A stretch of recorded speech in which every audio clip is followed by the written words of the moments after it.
So for those of you who haven't had the pleasure of meeting, my name is Dan Walsh. I'm an independent coach consultant based out of South Austin, Texas. I cut my teeth at Intel Corporation. I was there for 18 years. About half my career there was in high-stakes project management, and I was fortunate enough to get paid to go back to school and get an MBA and a systems engineering degree. And I vectored my career into the land of product, sales, marketing, and things of that nature. My last role there was as an independent or internal coach consultant for like an innovation hub. And then I left about 6.5 years ago and started my own consulting business. And I've been doing that since. I tend to work with large-scale organizations, doing change and lean agile transformations, product management coaching, and things of that nature. And I'm here to talk to you about one of my favorite topics, which has to do with applied complexity theory. But I don't think I could have gotten you in the door if I had started with that. So the talk here is chaos to clarity. It's about making better product decisions using the Cynefin Framework. And so I read once, and I might be a little bit off in this quote, but you remember 10% of what you hear, 20% of what you see, and 70% of what you do. So we are going to spend the bulk of this time doing and not listening and not seeing. So if you click on, or now's the time to pick up your phones. If you want to connect with me on LinkedIn, that would be great. My slides are posted there already. So if you're one of those people that likes to take pictures of slides, just know that the slides are already there waiting for you, pinned to the top of my profile. And you don't have to worry about taking pictures of the slides. Sit back, relax, and actually at the end is a full page of references. So you didn't have to take notes because there will be references if you want to go and recreate this presentation using those references, you can. So please, for the next 10 minutes, this is going to be a drinking from the fire hose experience. We're going to go through the Cynefin Framework as quickly as possible, and then we're going to get into the space of doing.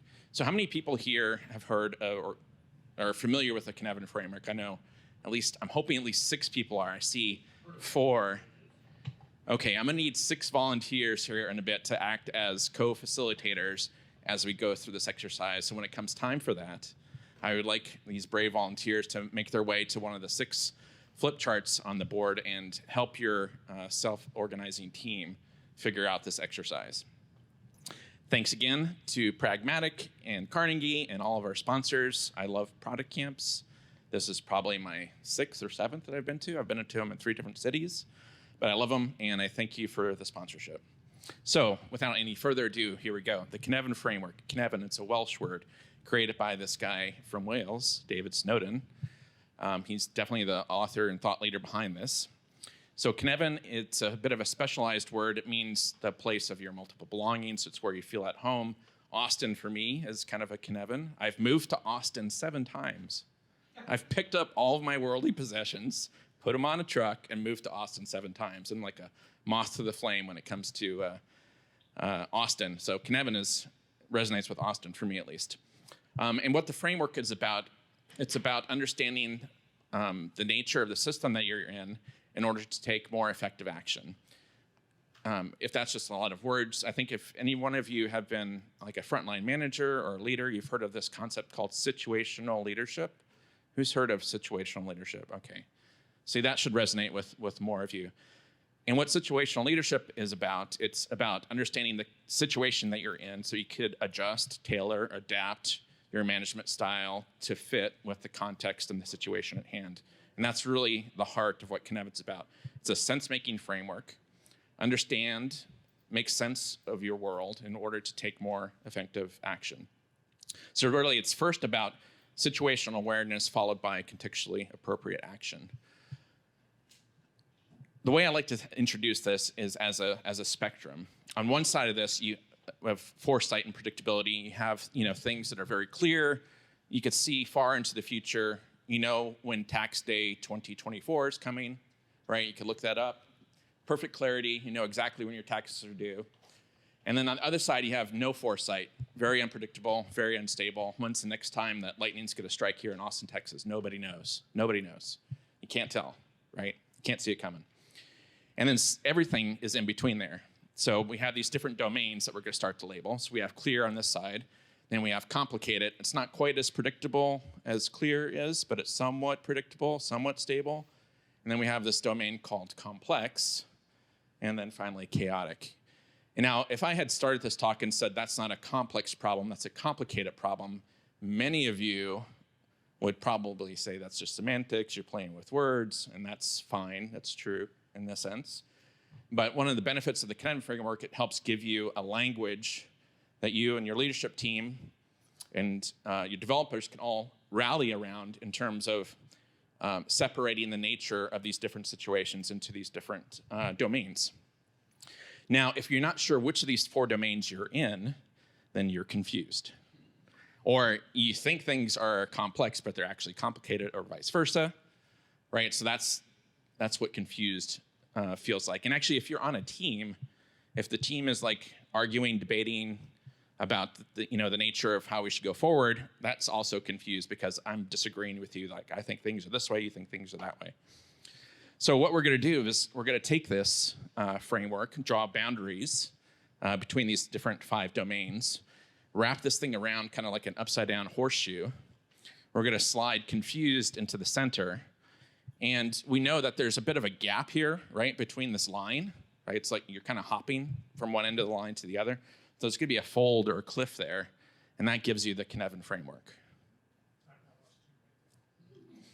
Right, so it's one thing to move from clear to complicated. You're just moving along the line. But to move from clear to chaotic, it's a hop, right? It's a different kind of transition altogether. Good? Yes, we call it a fold, or think of it as a fold or a cliff. You're falling off the cliff. Okay.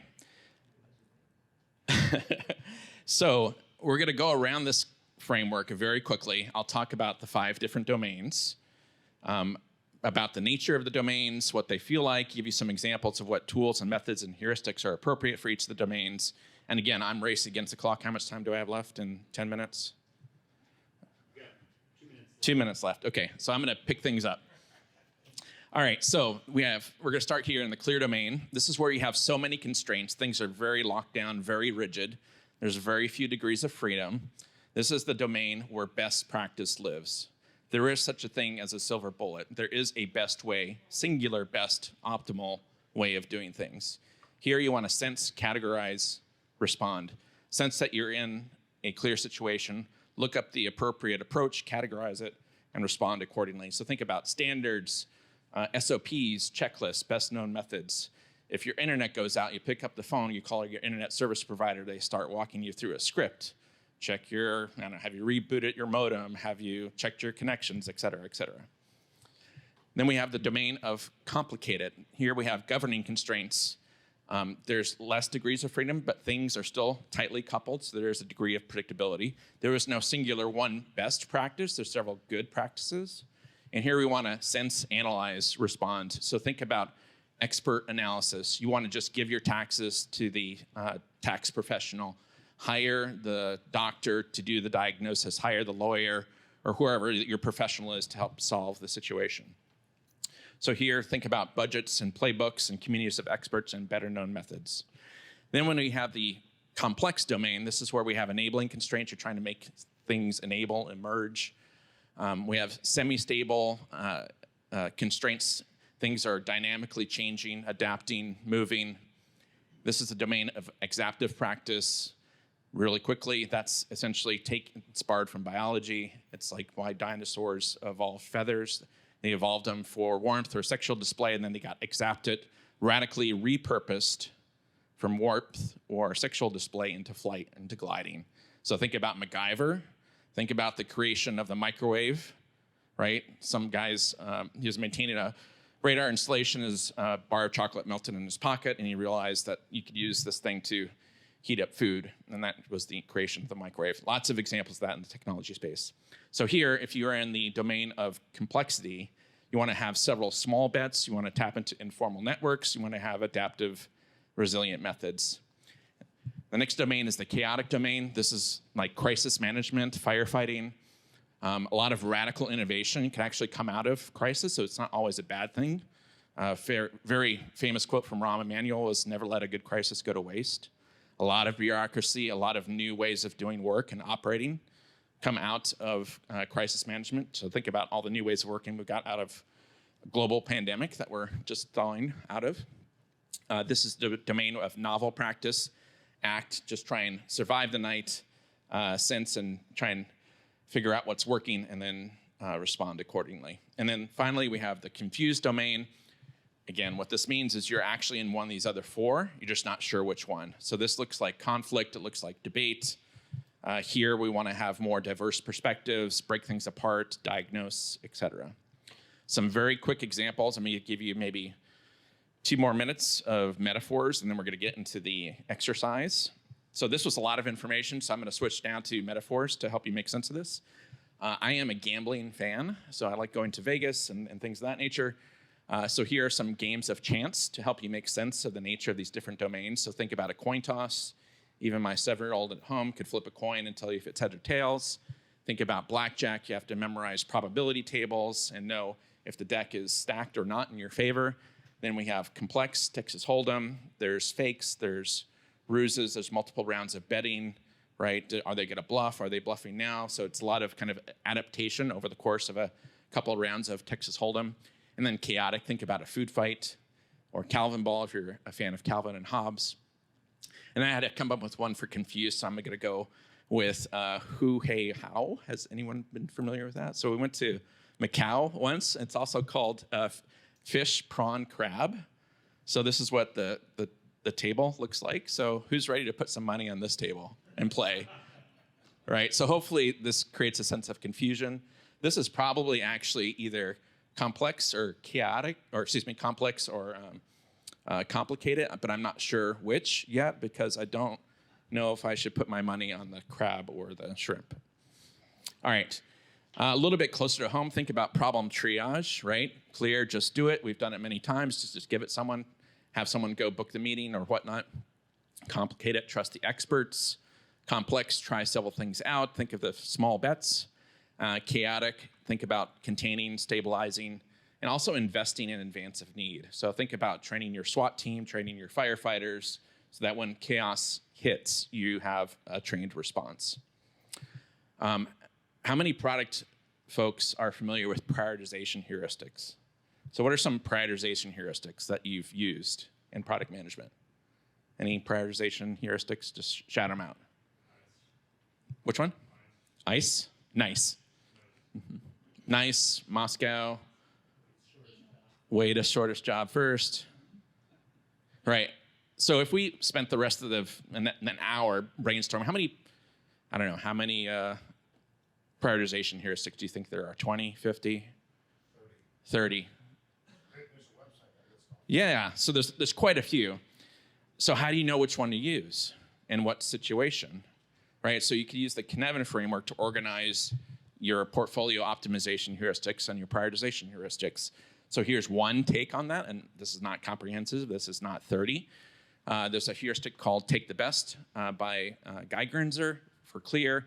Way to shortest job first from the world of Donald Reinertsen. Small bets, buy the market. Has anyone heard about buy the market?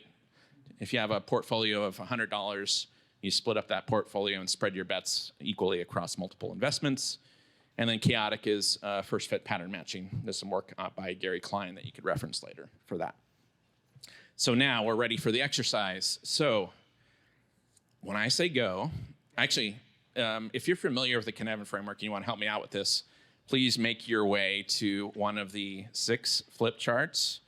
I'm going to beg from Karen and others, whoever, if you're halfway familiar and you want to help those out in making sense of the situation, make your way to one of the flip charts. I need 3 more volunteers. Anyone else want to volunteer? No? All right, thank you. I appreciate that. And 2 more. 2 more volunteers. 1? All right, good. Thank you. Really appreciate it. It's going to be super lightweight. So these folks are going to essentially be your more well-informed co-travelers as we go through this exercise.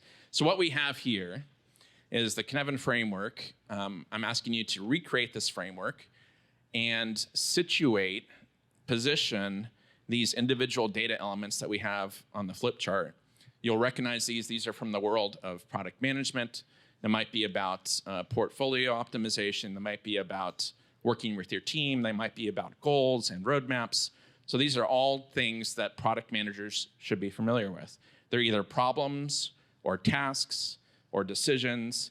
And so I'd like you to essentially situate each one of those in one of the 5 domains. So you might not make your way all the way through this, but I'll give you at least 12 minutes to do this. So self-organize, go find your way to one of the flip charts. This is the doing part. Try and situate as many as you can in the next 12 minutes, and then we'll have some Q&A. Go.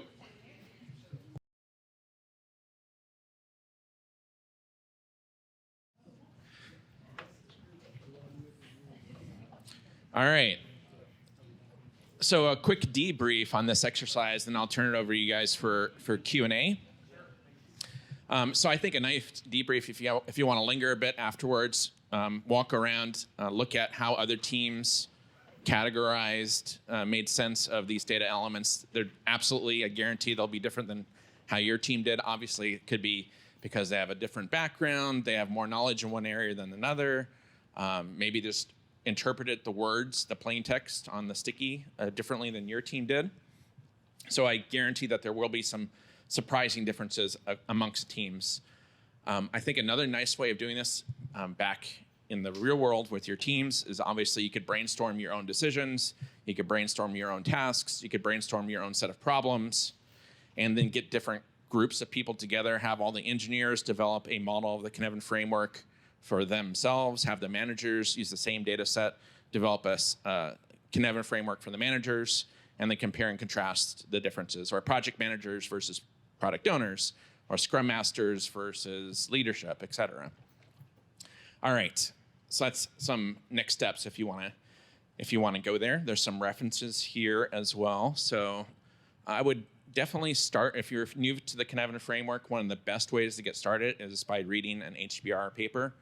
Almost all managers and leaders love digesting an HBR article, so I'd recommend that. There's also books on this, and then I'm referencing Reinertsen and Gary Klein here as far as the other heuristics. So with that, that's a little bit about the Cynefin Framework. Make sense of the situation, the different nature of the problems.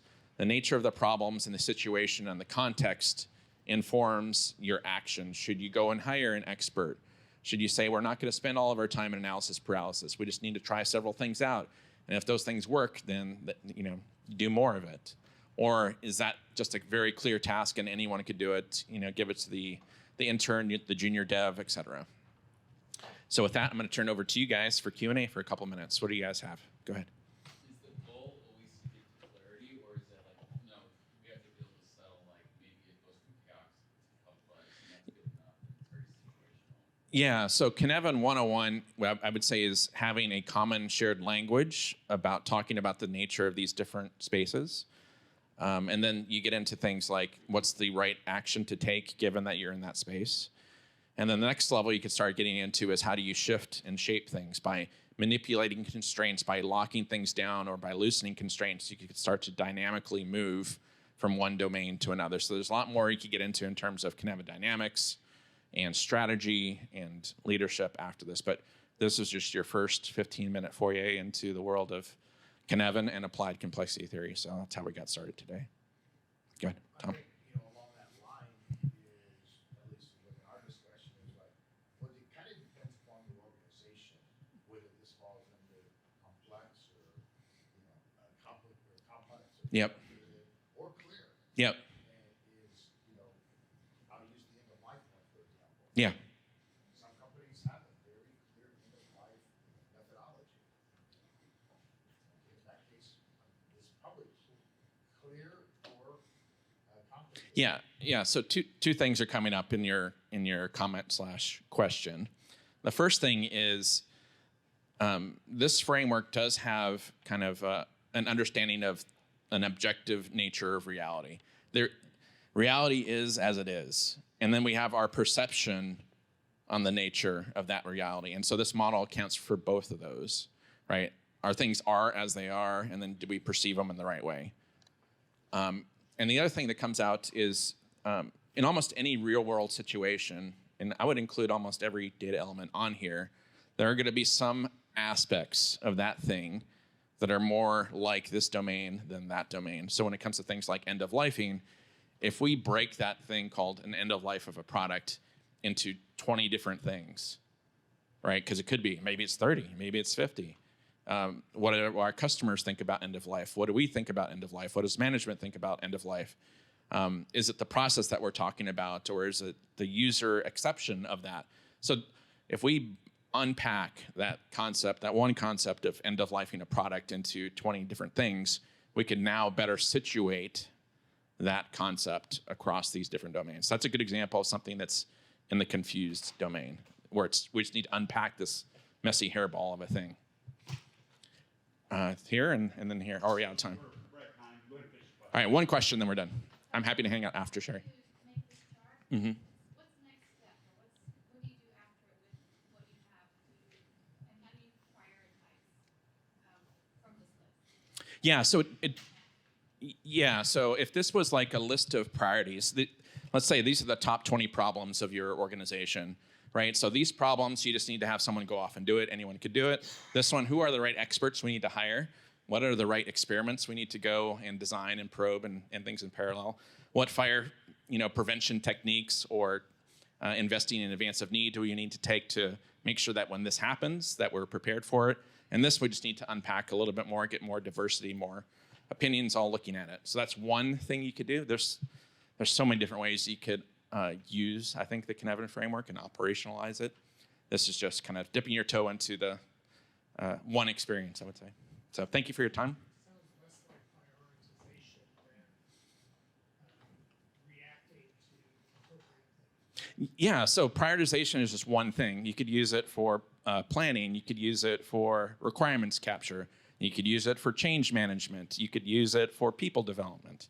You name the problem, you could probably apply a Cynefin framework against it and try and make sense of it. So thank you for your time. I know we're at time. I appreciate your vote.